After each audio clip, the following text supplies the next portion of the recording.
Alan Peter Cayetano. I'll offer you a solution, Senator Win. Mag-meeting tayo. May naiisip akong solusyon. Mahirap humanap na solusyon kung sino ang tunay na Senate President. Kasi yung 3 libro na hawak ko, Philippine Constitution, Rules of the Senate, at Biblia ay nagsasabing ang legitimate Senate President ay nahalal ng 13 senador. Minsan patawarin to si Senate President Cayetano.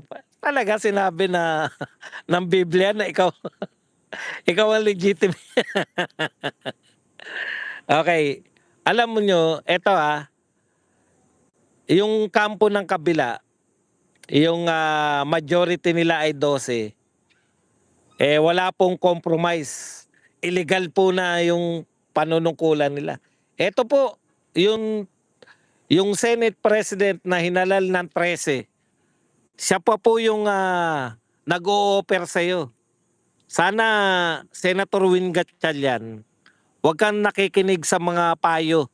Alam naman namin na ano ka lang phone ka lang dyan Nabibisto ka tuloy kasi parang ikaw lang yung pinagtutulakan nila Nag-o-offer na, 'di ba? Nag-o-offer na ng kumbaga olive branch, no? Mag-usap tayo, 'yan yung gusto ni Cayetano. Mag-usap tayo. May nakikita akong solusyon. Alam nyo, dito po nyo makikita kung sino po yung gusto ng kaguluhan at sino po yung gusto ng pag-ayos Kasi pag ito po, katulad nito si Senator Cayetano, nag-o-offer na siya na mag-usap tayo, Win. Para win-win tayo. Para win-win tayo. Pucha, mag-usap. Yun naman talagang kinakailangan. Alam nyo, sa totoo lang. Yun naman talagang kinakailangan natin. Mag-usap yung mga grupo na nagkakagulo. Hindi po dapat manatili kayong nag-aaway, nagbabangayan. Sa totoo lang, Senator Gatchalian, maraming naniniwala na ang legit na Senate President o mas marami naniniwala. Kalokohan lang yan na majority naniniwala ikaw ang legit. Hindi mo nga matawag na Senate President ka, di ba? Ano ang tawag mo sa sarili mo? Acting Senate President. Bakit ka acting? Alam niyo po lahat ng acting mayor, acting governor, acting secretary, lahat po 'yan kaya po sila acting sa posisyon nila dahil wala po yung may posisyon. Ibig sabihin kung acting mayor ka, si mayor maaring nasa abroad o may sakit o ganun, no? O natigok na si mayor kaya may acting mayor habang hindi pa lubusan ng kanyang pagiging mayor. Kasi may sakit pa lang Nakaratay pa lang.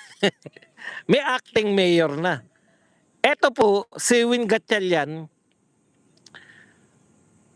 nung Huwebes, pareho kayong nagsasabi, sabi mo acting Senate President ka. Hindi mo kiniklaim na ikaw ay Senate President, di ba? Acting ka lang. Bakit hindi mo i-claim na ikaw ang Senate President? Kasi may Senate President kaso, hindi naman po nagre-resign, hindi naman po nagpapahinga yung Senate President. Siya po ay buhay na buhay. In fact, nakapag-ano pa nga sila, nakapag-hearing pa di ba? Nag-hearing pa sumama pa sa hearing ng Blue Ribbon, yung Senate President. Kaya hindi po pwede na may acting Senate President kung buhay na buhay naman yung Senate President. Ang linaw naman, hinalal ka, Senate pro tempore. Pero umaangal nga si Loren Legarda, sabi niya, hindi naman ako nagre-resign bilang Senate pro tempore. Hinalal ako ng 13. Ang daming sablay sa mga kahit kwentuhan lang. Tignan nyo, ano sabi nyo? Nung kayo'y nag-walkout. Nag-walkout kayo, di ba? Tapos nagdeklara si Tito Soto. Mr. President, Do we have a quorum? Bakit niya tinanong? Kasi 12 na lang kayo eh. Nung 12, walang quorum nung nag-walk out kayo. Oh. Pero, nung sila po ay, yung 12 naging quorum nung may gusto nilang palitan yung Blue Ribbon Committee chairman. Yan yung problema ng pananaw nyo. Same Senate parehong Senado, parehong mga senador, walang nadagdag, walang nabawas. Pero magkaiba, sila rin yung nag-interpret, parehong grupo. Yung grupo nila Tito Soto, yung Bulaga 11, sabi nila noon, wala nang quorum dahil 12 na lang yung senador. Oh. Tapos, same group, sasabihin nila, may quorum kami dahil 12 kami. Kita nyo po, ganyan po ang malinaw na bendalo. Alan Peter Cayetano, samantalain mo na talaga, Win Gatchalian, kung totoo yung sinasabi nyo, Luneta po to, nasa Luneta po ako. Kung totoo po yung sinasabi ninyo na kayo po ay yung kabilang grupo po, meaning sila Cayetano po yung nanggugulo sa Senado, tignan nyo naman po. Si Cayetano na bilang Senate President, siya na yung nagsasabi sa iyo na mag-usap kayo.